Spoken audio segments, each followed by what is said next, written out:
Baik teman-teman praktisi, hari ini kita akan lanjutkan pertemuan kita di pertemuan ke-15 ya. Yaitu kita hari ini rencananya akan membuat lab hacking tapi untuk internal. Ya, lab hacking untuk internal memanfaatkan beberapa software yaitu GNS3 untuk emulatornya, kemudian VirtualBox untuk virtualisasinya, dan beberapa OS yang divirtualisasikan. Jadi seperti yang saya sampaikan minggu lalu, ada siapa, ada Sri kalau nggak salah ya, ada Bulisda, kemudian ada Alan ya kalau nggak salah ya, minggu lalu ya. Oke, sesuai janji saya sudah bagikan link untuk tutorialnya. Ya memang panjang, tapi dicoba saja. Buat yang minggu lalu nggak ikut, kita akan coba ulang dari awal ya, tapi secara cepat mungkin ya. Jadi apa saja yang dibutuhkan tadi saya sudah jelaskan, kita buka saja GNS3-nya. Saya anggap teman-teman di 4 SIP ini sudah menginstalkan GNS3 dan sudah bisa menggunakannya. Jadi GNS3 yang kita gunakan ini versinya versi berapa Pak Doni? Kita bisa lihat di sini. 2217. Ya, versi 2217. Nah, kita kasih nama projectnya yaitu Hacking Lab 4 SIP Part 1. Ya, kita buat projectnya. Pastikan teman-teman server summary-nya sudah aktif dua-duanya, yaitu yang desktop dan GNS3 VM-nya. Ini wajib sudah aktif dua-duanya atau sudah hijau dua-duanya. Nanti kita akan manfaatkan seluruh server, end device, router yang kita gunakan.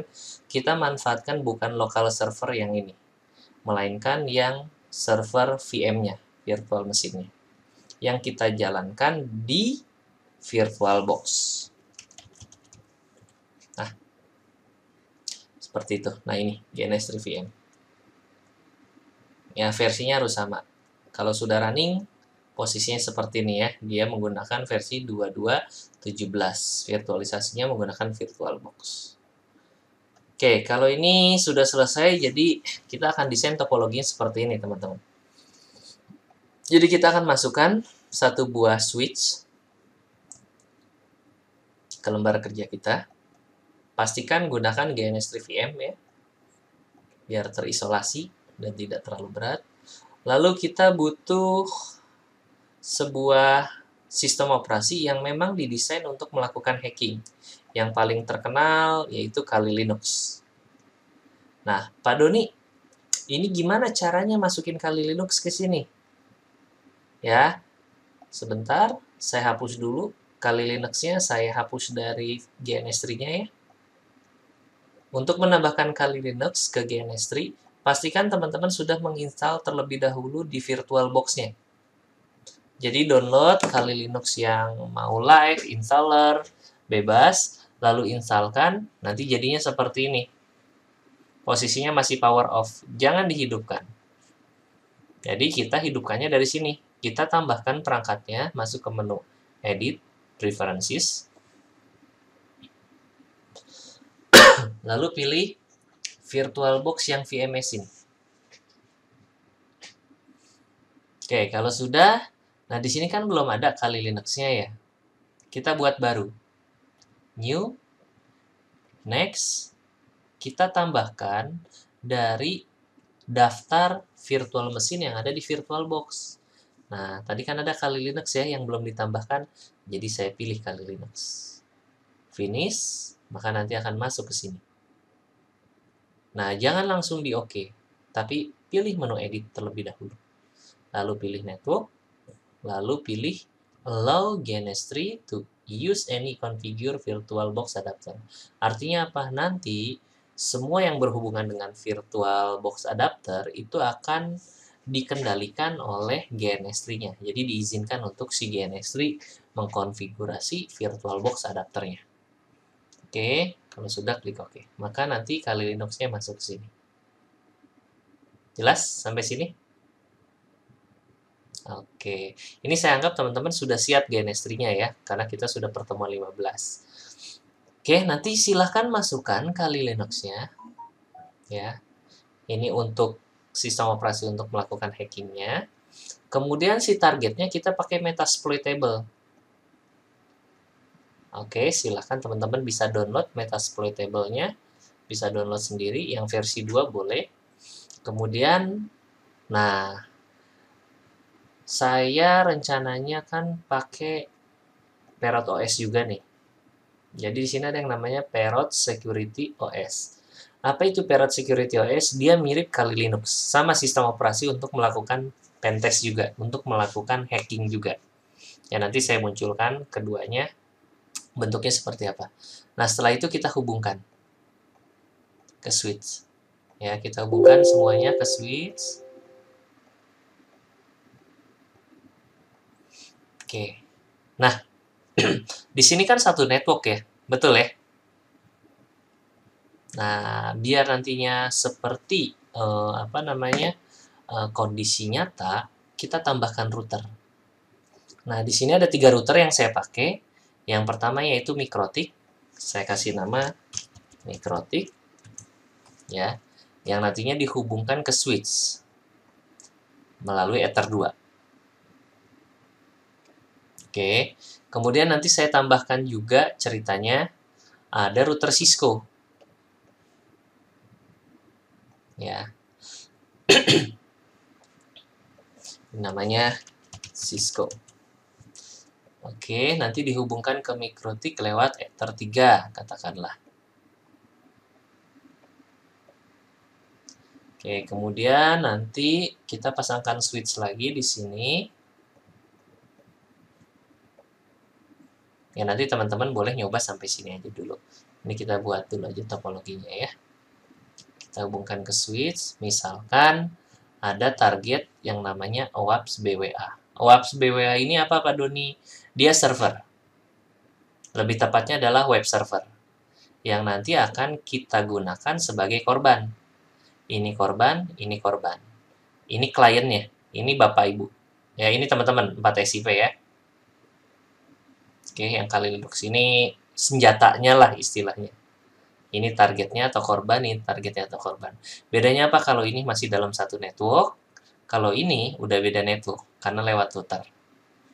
Oke, kita hubungkan terlebih dahulu. Aduh nih, itu servernya bentuknya kayak komputer klien, nggak enak dilihatnya, pengen dong ganti.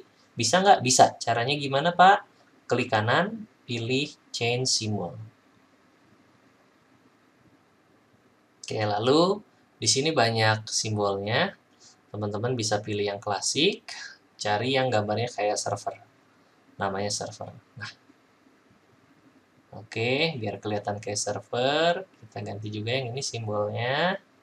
Bisa pakai yang klasik, namanya server. Lalu oke. Baik, sampai sini ada pertanyaan dulu? Silakan.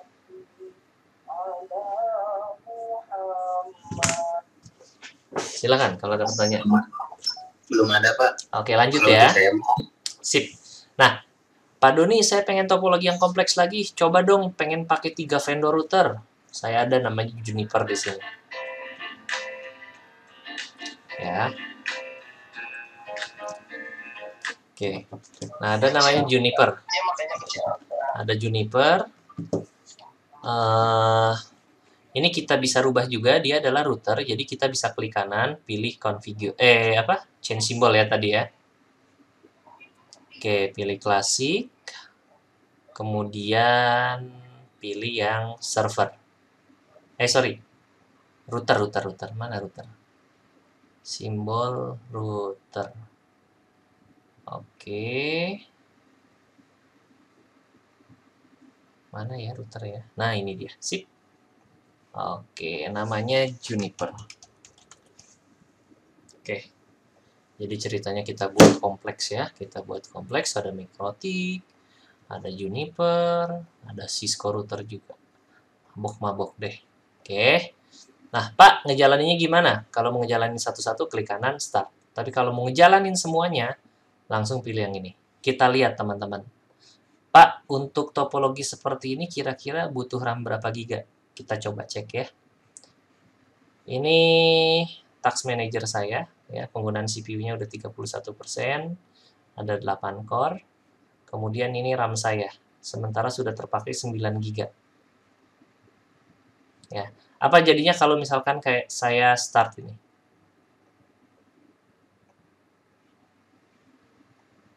Kita lihat.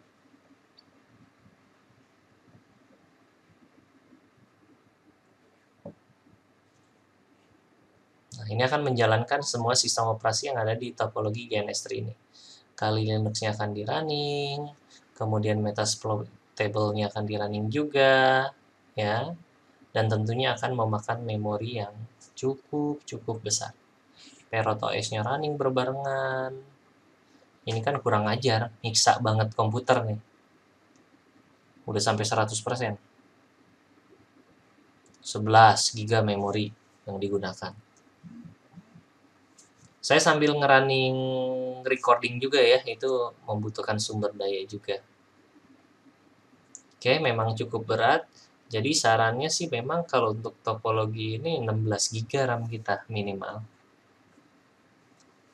Nah, gimana Pak Doni? Kami prakteknya gimana nih? Dilema, RAM kami hanya misalkan 8 GB.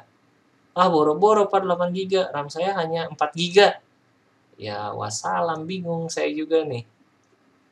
Nah, coba cari solusinya. Mungkin bisa joinan, ya. RAM yang di laptop 1 digabungkan dulu sama laptop 2. Ya, tapi nanti saya akan kasih kebijakan untuk UAS nanti. Jadi yang digunakan nggak perlu semua. Misalkan katakanlah pilih mau pakai Kali Linux atau Parrot OS. Kebayang ya? Jadi pilihan. Untuk sistem operasi yang nyerangnya mau pakai Parrot OS boleh, pakai Linux boleh.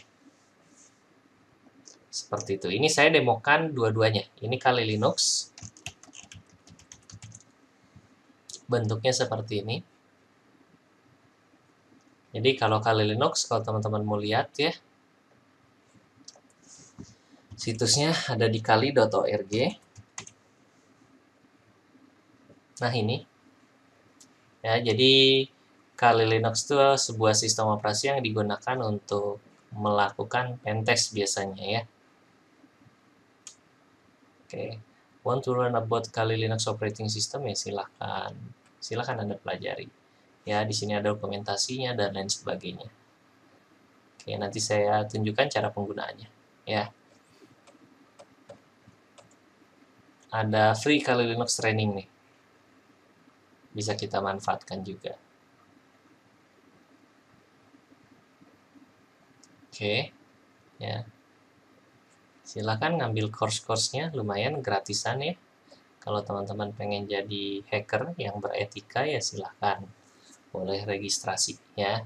Oke, selain Kali Linux, ada juga Parrot OS. Parrot OS Security. Oke. Ini situsnya ParrotSec ya.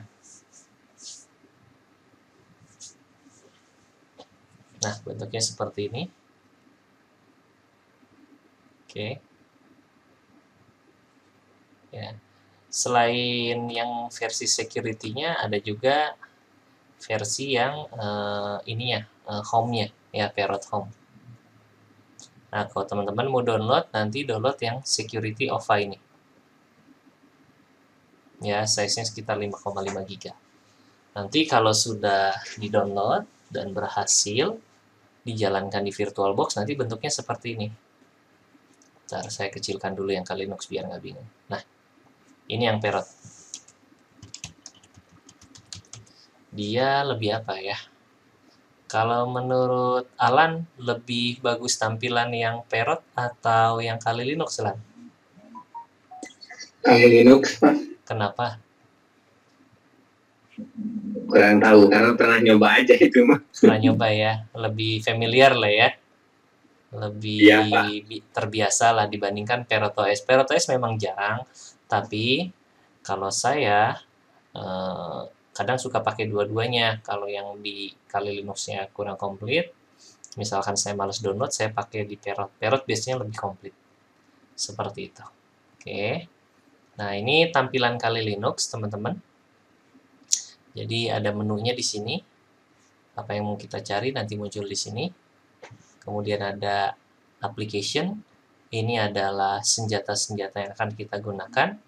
Mau melakukan forensik, digital forensik, ada Autospy, Binwalk, Bug, Hashdeep, ya.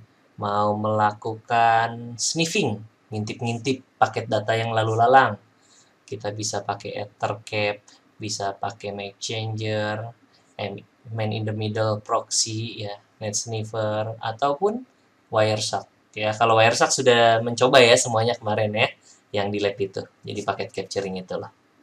Oke, untuk melakukan exploitation tools, ya, yang paling terkenal di sini ada yang namanya Metasploit Framework. Jadi Metasploit itu ibaratkan senjatanya lah untuk ngebobolnya. Misalkan kita mau ngebongkar rumah, ya kita bobol pakai linggis, bisa pakai pisau atau apapun, ya. Di sini kita bisa menemukan banyak sekali exploit-exploit yang sudah ada juga. Ya, kemudian menyerang wireless, ada wireless attack, information gathering, ada Nmap yang paling terkenal, Legion, ya, Zenmap dan lain sebagainya. Nah, sebelum kita melakukan hal itu, ya, pastikan teman-teman harus paham dulu siklus dalam hacking. Oke, saya akan gambarkan ulang. Oke, Pak, siklus hacking itu seperti apa sih? Saya gambarkan di sini. Sorry, salah. Buletan harusnya. Oke, jadi tahapannya, yang pertama, teman-teman ketika ingin melakukan hacking harus ngikutin siklus ini. Ini rujukannya dari isi konsil, ya, yang ngeluarin sertifikat CEH atau Certified Ethical Hacker. Tahap pertama, ketika kita ingin menyerang target kita, kita harus melakukan yang namanya reconnaissance. Reconnaissance yaitu mengenali targetnya. Contoh, Alan kalau pengen nembak seseorang yang dijadikan pasangan hidup atau pendamping hidup, itu langkah pertamanya langsung nembak atau cari informasinya dulu? Cari info, Pak. Oke, harus cari info dulu. Yang paling pertama yang dicari adalah jenis kelaminnya apa. Betul ya? Jangan sampai jangan sampai tampilan luar cantik ternyata berkaki 3 misalkan gitu ya. Ini pada dewasa ya. Misalkan berkaki 3 kan jadi-jadian kan? Betul ya. Nah, jadi harus tahu dulu, oh wanita atau bukan. Kalau di keamanan sistem informasi atau di dunia hacking, kita cari tahu dulu targetnya apa nih. Apakah dia pakai Windows servernya, apakah dia pakai Linux, apakah dia pakai Ubuntu, atau apapun. Kita harus tahu dulu. Contoh, misalkan saya pengen tahu nih, LPKIA itu mau menggunakan LPKIA itu menggunakan sistem operasi apa, kemudian web servernya pakai engine apa. Ya, kita coba. Disclaimer ya, nanti ini LPKIA saya nggak berusaha untuk menyerang LPKIA, tapi saya hanya ingin tahu. Ya, ingin tahu LPKIA .ac.id itu pakai sistem operasi apa, kemudian web servernya pakai apa, dan lain sebagainya. Saya nggak ada usaha untuk ngeeksploitasi situsnya LPKIA. Jadi disclaimer dulu karena ini saya akan munculkan di YouTube nantinya ya. Karena video sebelumnya suara saya nggak muncul. Oke, nanti kita akan demokan di sini. Ya, tahap pertama reconnaissance. Reconnaissance itu seperti apa, Pak Doni? Reconnaissance itu seperti ini. Contoh. Oke. Kita sudah punya topologi, saya akan namakan topologinya. Yang pertama, bukan namain, pasang IP. Ya. Sebelum saya pasang IP, saya munculkan dulu interface labelnya biar nggak bingung. Ya. Di sini ether 2, 3, 4 dan 3. Oke, di sini saya akan pasangkan network 10 10 10 0/24. Ethernet 2 yang di bawah ini saya akan pasangkan IP sebagai berikut. 10.10.10.1/24 dia gateway-nya ya. Oke. Kemudian untuk yang Metasploitable kali Linux Parrot OS, saya males masangin IP satu persatu, jadi saya akan buatkan sebuah server namanya DHCP server di Mikrotik ini. Biar klien-klien yang ini dia akan mendapatkan IP secara otomatis. Bagaimana Pak Doni caranya? Caranya adalah kita masuk ke Mikrotik. Ada dua cara, kita bisa lewat konsol, masukin admin, login defaultnya, passwordnya kosong, lalu masuk ke Mikrotiknya. Misalkan kita cek IP, address, print. Ah, belum ada. Interface, print. Oke, nah ini yang sudah terpasang yang statusnya R. Ya, kita lihat. Betul ya, 2, 3, 4 itu statusnya running. Ya, R. 1 sama 5 belum dihubungkan. Nah, tapi saya paham teman-teman kalau menggunakan command line di Mikrotik itu pasti bingung. Jadi kita gunakan Winbox. Software yang lebih manusiawi untuk memanage Mikrotik router. Tapi belum muncul nih si Mikrotik CHR yang ini nih. Ini Mikrotik yang saya yang di rumah. Caranya gimana Pak biar muncul? Caranya teman-teman tambahkan satu cloud ke sini. Jangan lupa pakai GNS3VM. Ya, saya beri nama cloud-nya ini untuk Winbox ya. Saya kasih keterangan Winbox biar nanti nggak bingung. Oke, jadi di cloud ini ada dua interface, yang satu untuk ke internet, yang satu untuk ke jaringan lokal. Ya, agar kita bisa terhubung ke Winbox, kita harus pakai yang lokal, yaitu ETH0. Lalu hubungkan ke Mikrotik bebas, saran saya ke interface yang nggak dipakai aja, yaitu 5. Kalau sudah, kita buka lagi. Setelah di-refresh, maka akan muncul. Harusnya. Nah, ya. Muncul ya. Oke, kita hubungkan ke MAC address, jangan IP address karena belum ada IP-nya. Lalu pilih connect. Oke, kalau sudah, kita bisa pasangkan IP addresses, yaitu untuk interface yang ini, teman-teman. Ether 2. Ya, tambahkan Ether 2, yaitu alamat 10.10.10. Berapa? 1, ya. Sesuai dengan alamat yang ini. /24, jangan lupa. Lalu oke.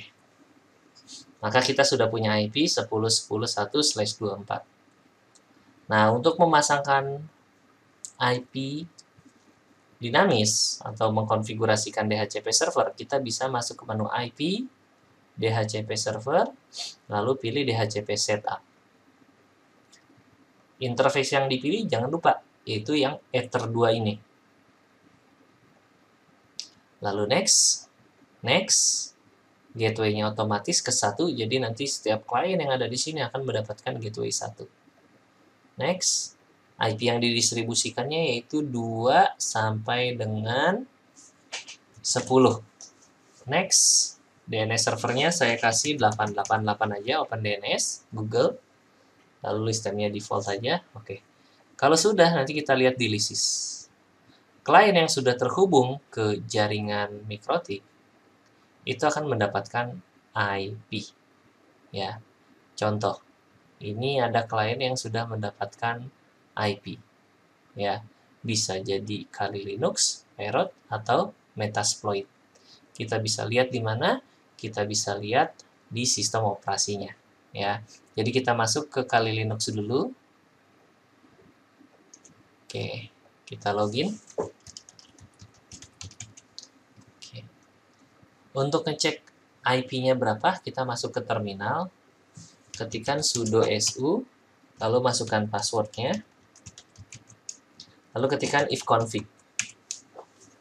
Ini belum ada IP yang terpasang di Ethernet 0. Ya, belum ada konfigurasi. Nah, kita akan konfigurasikan interface-nya. Ya, di sini ada wired off, kabelnya mati karena tadi belum dipasangkan. Kita klik saja. lalu pilih connect. Nah, nanti akan muncul nih satu ya baru ya. Kali active hostnya, namanya Kali. Dia dapat IP 9. Oke, kita coba cek if config lagi. Harusnya muncul. Muncul ya. ETH0 dia dapat IP 10.10.10.9.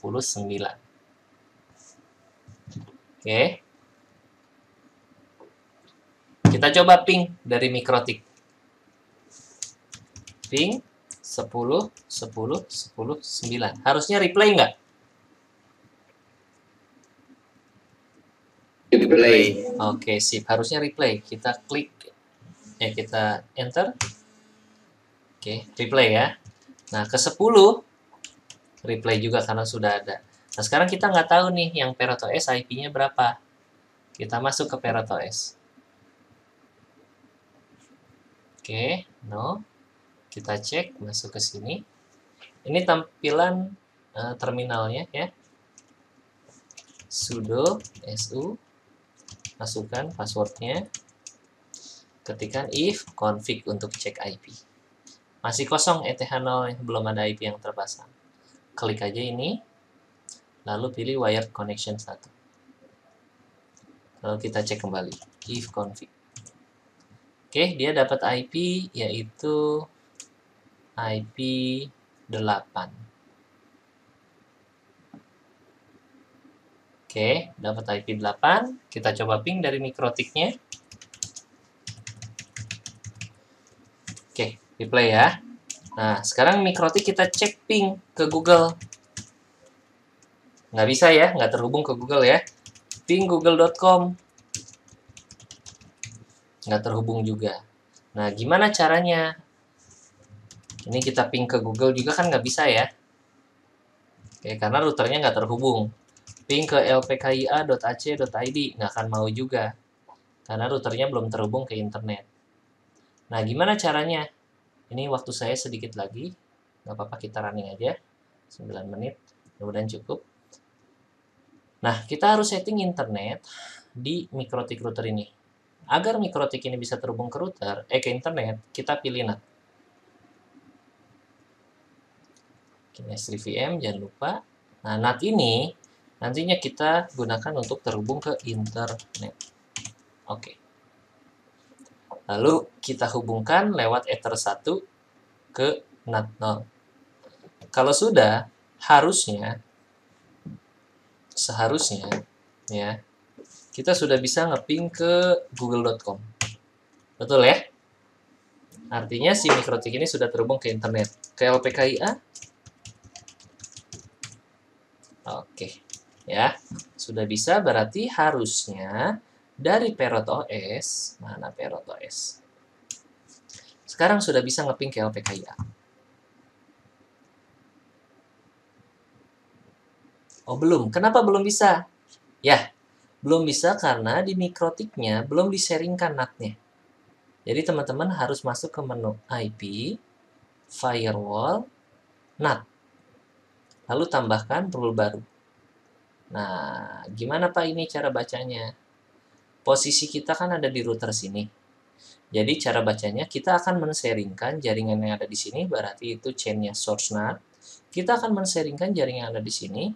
Source address-nya kosongkan, destination address-nya kosongkan, karena untuk semua alamat, semua koneksi yang masuk ke Ether 2 dan keluar melalui Ether 1 internet, out interface-nya berarti Ether 1, action-nya akan di masquerade. Masquerade itu artinya disamarkan atau dinatkan bahasa lainnya. Lalu klik OK. Kalau sudah, sekarang kita coba buka PeroTOS-nya. Kalau tadi PeroTOS kita nggak bisa terhubung ke LPKIA, sekarang harusnya bisa.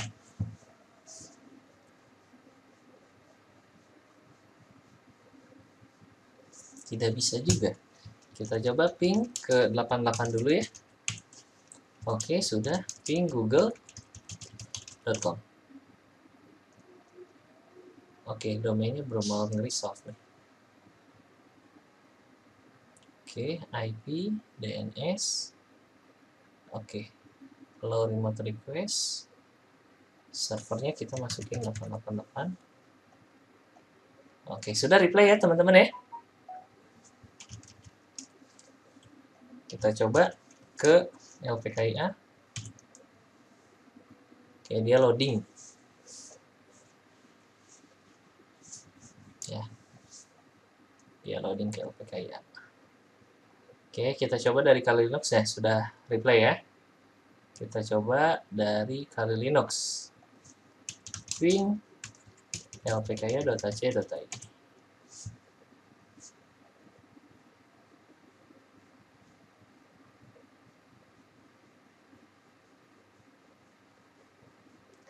Oke. Kita coba ping ke 8888. Sudah. Ping google.com. Sudah. Ya. Kalau ke LPKIA sedikit lama nge-resolve-nya tadi ya. Oke. Ini sudah replay. Oke. Nah, ini tahapan pertama kan baru reconnaissance ya. Oke. Untuk mendemonstrasikan reconnaissance, kita bisa mendemonstrasikan ke jaringan lokal yang ada di Metasploitable ini, ataupun bisa juga ke yang di luar. Dalam hal ini kita akan coba ke yang domain lpkia.ac.id. Ini untuk pembelajaran, kita nggak merusak situs tersebut ya. Sekali lagi kita tidak merusak situs tersebut. Oke, nah kita harus tahu dulu nih, yang di lab kita nih, Metasploitable ini, dia alamatnya berapa? Kita cek, masuk ke sini, Metasploitable. Nah, ini Metasploitable. MSF admin. MSF admin. Pak tahu dari mana loginnya? Ada di sini nih, teman-teman.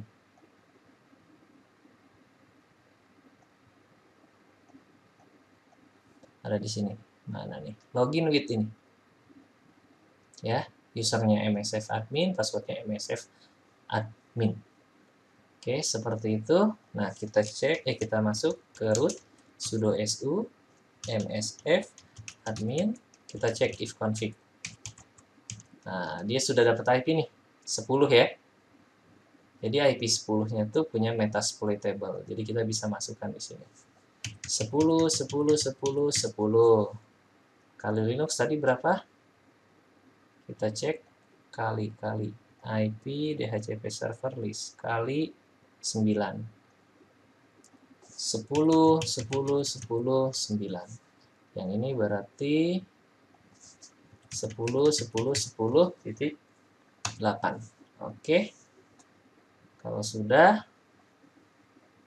kita bisa ping dari si Kali Linux-nya ke Metasploitable. Ping 10 10 10 10. Oke, sudah replay. Nah, saya pengen tahu OS-nya pakai apa sih? Web servernya pakai apa sih? Kalau dia pakai PHP versi berapa? Kita bisa gunakan perintah web salah satunya ini untuk melakukan reconnaissance. Belum ke tahapan kedua ya, scanning, nanti ketiga gaining access dan seterusnya, yaitu maintain access, dan yang terakhir adalah clearing log. Sorry, saya rada cepat ini karena waktu terbatas. Oke, kita bisa cek what web. Oh, ya, kita bisa lihat. Nah, muncul informasinya bahwa alamat sekian dia menggunakan web server apa sih, versi 228. Ya, country-nya reserve karena dia lokal ya, belum didaftarkan ke luar si DNS-nya. Ya, belum dipropagasi. HTTP servernya dia menggunakan Ubuntu Linux ya, sistem operasinya ya. Oke, dengan apa sih versi berapa? Dia OS yang pakai Ubuntu Linux.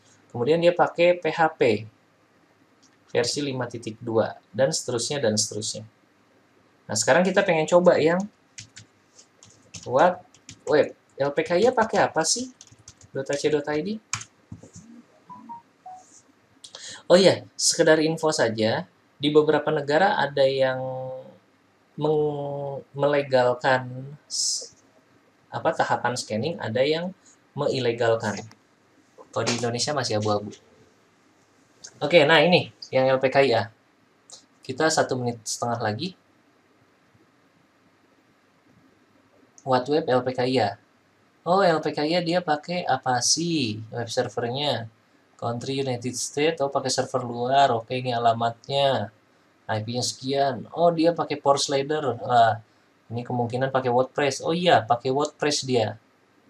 Ya, dia pakai WordPress. Oke. Nah, nanti kita bisa cari kelemahannya, ya. Nyarinya di mana, Pak? Nyarinya kita bisa masuk ke sini. Eh, Exploit DB. Ya, cari teman-teman WordPress. Nah, nanti muncul nih. Kan WordPress itu kan banyak pluginnya ya. Kita cari plugin yang belum diperbaiki. Jadi ini kita cari, teman-teman bisa cari tutorial juga untuk melakukan hacking ke server yang menggunakan CMS WordPress. Seperti itu. Oke, baik, ini kita sudah kurang dari 1 menit. Saya pause dulu videonya. Kita join kembali ya untuk presensi, untuk kehadiran hari ini. Saya akan sharingkan di grup untuk link yang ketiga. Terima kasih. Ya, baik, kita kembali lagi. Ini exploit database-nya. Kita bisa ngelihat kerentanannya dari sini. Jadi kalau masalah hacking ini bukan masalah siapa jago, tapi lebih ke seberapa kuat dia nguliknya, ya, mau mencobanya. Seperti itu. Jadi silakan coba satu persatu.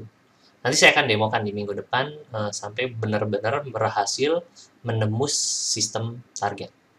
Ya, jadi untuk pertemuan kita kali ini karena terbatas juga waktunya ya, teman-teman ada kelas lagi jam 7.50 ya. Iya Pak. Nah, Udah ada reviewnya itu Pak. Jadi yang ini kita akan pause dulu part pertama ya. Nanti teman-teman silahkan boleh disimulasikan di komputer masing-masing. Ini kita akan lanjutkan di minggu depan ya. Oke, kita akan lanjutkan. Oke. Ini akan kita lanjutkan di minggu depan. Baik, sampai sini ada yang ingin ditanyakan, silakan.